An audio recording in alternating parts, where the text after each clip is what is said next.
I came to court that day on ordinary business, to support a friend who was to give evidence.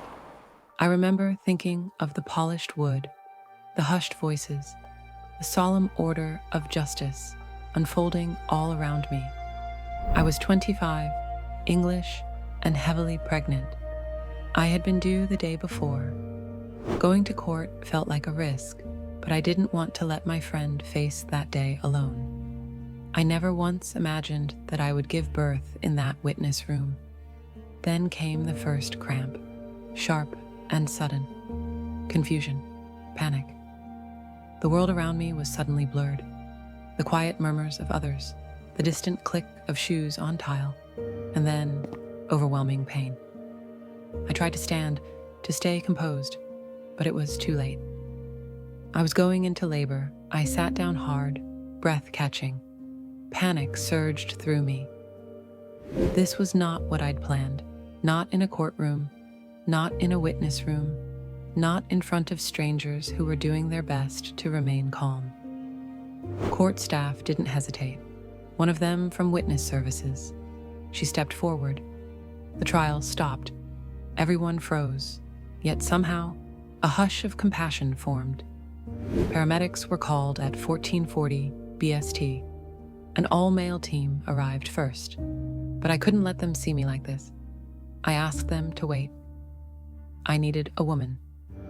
So they called another ambulance. A female paramedic came at 15:08, but it was already too late. Between the times, life announced itself. I gave birth, right there in that room, a baby girl. The first breath she took was in trees of law, far from any delivery ward. I remember the shock in people's eyes, the hush that fell, the deep intake of breath that felt like time stopping. A witness sighed, "I've never seen anything like that in a court before." Another joked softly, "Maybe we should have named her Judy, after Judge Judy, or Elizabeth, since this was the Queen Elizabeth Law Courts."